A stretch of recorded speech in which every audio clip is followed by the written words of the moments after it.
start. Hi, and welcome to this week's New Technology of the Week video. In this episode, we're going to be talking about the disruption of the secondhand goods industry, specifically the secondhand car market.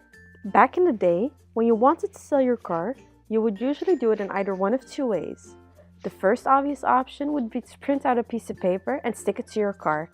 This piece of paper would usually contain information such as your phone number and your ask price. This way, whenever you would drive around, people would see that your car is up for sale. The second option would be to go by a car dealership and see what they would offer you.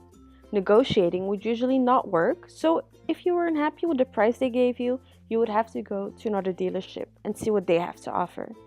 As you may have gathered, the way someone would sell their car back in the days was quite a hassle. A couple of disadvantages of this old-fashioned way of selling your car would be that you only reach a limited number of people, often bound by geographical boundaries. It was often a slow and time-consuming process and very inconvenient as well. I mean, who has the time to drive around all day long just so that they can reach more people?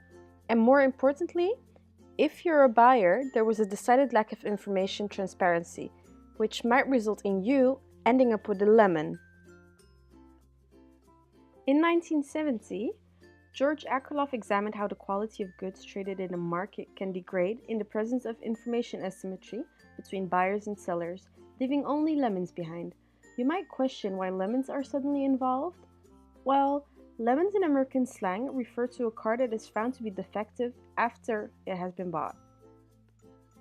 Suppose that buyers cannot distinguish between a high-quality car, a peach, and a defective car, a lemon. This results in buyers that are only willing to pay a fixed price for a car that averages the value of a peach and a lemon combined. But sellers know whether they hold a peach or a lemon. So given the fixed price at which buyers will buy, sellers will sell only if they hold a lemon, and they will leave the market once they hold peaches. Eventually, as enough sellers of peaches leave the market, the average willingness to pay of buyers will decrease, leading even more sellers of high-quality cars to leave the market through a positive feedback loop. Thus, the uninformed buyer's price creates an adverse selection problem that drives the high-quality cars from the market. An adverse selection is a market mechanism that can lead a market to collapse. So, how can we get rid of this lemon problem? Well, the answer is quite simple. Since the market of lemons is the result of information asymmetry, more information should be shared to prevent this problem. In 1999, a website called marktplaats.nl was founded by René van Mullen. Advertisements were free at first, which helped the site attract many visitors in a short period of time. After first being sold to a national Dutch company in 1999 for about €273,000, in 2008 it was sold again. This time to online auction and shopping website eBay for the bargain price of only $225 million. When searching for a second-hand car, instead of going to a car dealership or searching for an individual seller and acquiring about price, condition, and other details, Marktplaats offered an electronic market where the consumer could acquire all the information in one place. An electronic market is a type of e-commerce site where products or services are provided by multiple third parties, whereas transactions are processed by the marketplace operator. Marktplaats is an auction site. There are 4 types of auctions. First, we have bilateral negotiation, where one buyer and one seller negotiate to come to a price. Second, we have a sales auction, which has multiple buyers bidding on a product from only one seller. The third one, the reverse auction, where multiple sellers are trying to attract one buyer, typically underbidding each other and favoring the buyer. And lastly, the double auction, where multiple sellers and buyers simultaneously submit their bid and ask price, after which the auctioneer chooses the price for which the goods will be sold and bought at. So, how did Marktplaats change the game of second-hand car selling? Well, in the old situation, a seller would be negotiating with a potential buyer, and if they couldn't come to an agreement, they would move on to the next one. This selling process can be classified as one or several bilateral negotiations. Marktplaats works as a sales auction, specifically an English sales auction. There are 2 other types of sales auction, but as they aren't relevant here, we will not discuss them. English auctions are fully transparent.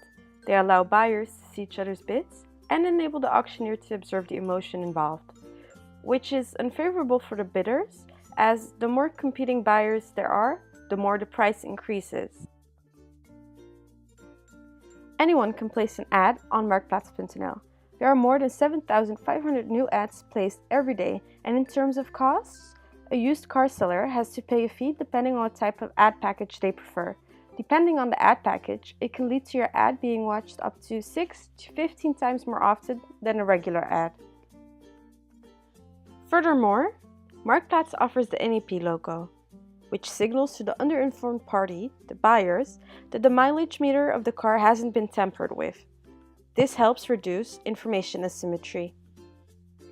For sellers, one of the greatest advantages of Marktplaats are the fact that it's very convenient and easy. The only thing that needs to be done is filling in the required information form and posting pictures of the car.